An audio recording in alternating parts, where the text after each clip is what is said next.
standards that should be going across the board. Well, that's why we came out with the guidelines, and that's why we have the AHA vaccine guidelines, and we'd like them to follow them. And that's why we have the American Association of Feline Practitioner guidelines, and we'd like them to follow them. And so they're not compelled to follow them, but most veterinarians are in fact responsible, animal-loving individuals who are beginning to follow them if they haven't already followed them for years. Some individuals, and it doesn't matter in what profession, and I've already told you about the story with peptic ulcers, it just takes a long time to change. And if you've been vaccinating every year for the past 10 or 15 years, then it's hard to change to a once every 3 years. There are veterinarians who truly believe that the distemper, adeno, and parvo must be given annually. They really believe that.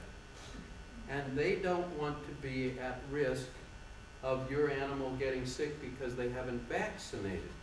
The other thing is, until the companies, and every one of the companies now, have done studies to show that their distemper, parvo, and adeno will give a minimum of 3 years duration of immunity, they will then support the veterinarian, and the veterinarian is very dependent on the support of the company that's making that vaccine.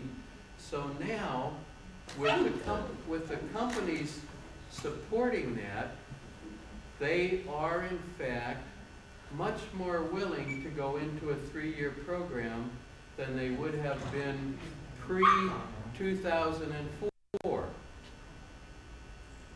So you've got to look at what really helps individuals decide to make a change. My recommendation, and Dr. Scott's recommendation in 1978, was just our recommendations. They didn't care what we were recommending. Whether it was right or wrong, that was something that they could ignore.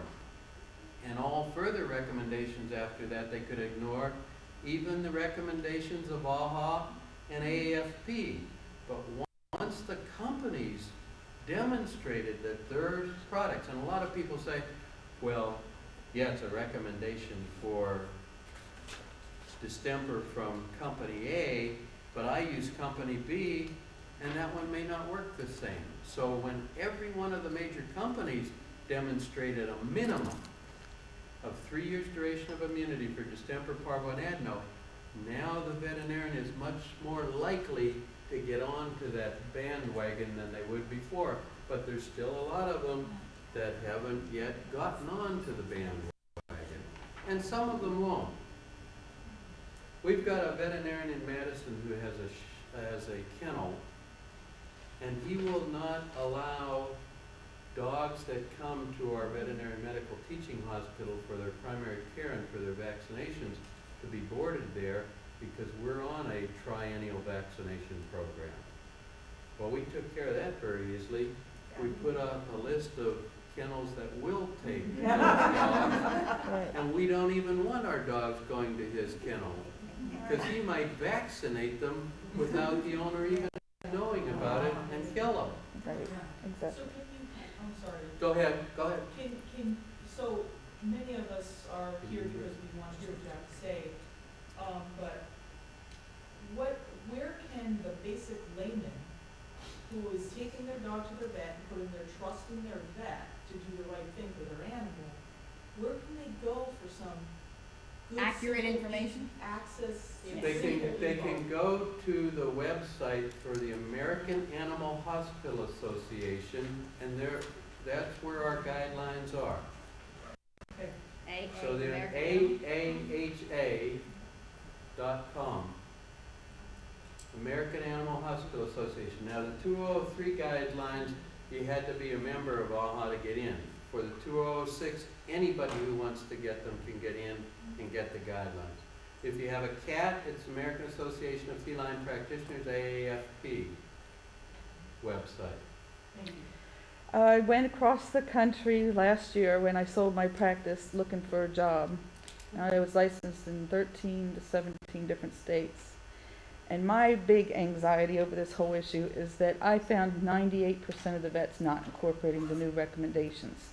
And I heard things like my $2 million a year vaccine-based practice is going to be taken away from me. I am very proactive for people to understand that they need to go somewhere else because I don't think the veterinarians are giving them a right shake.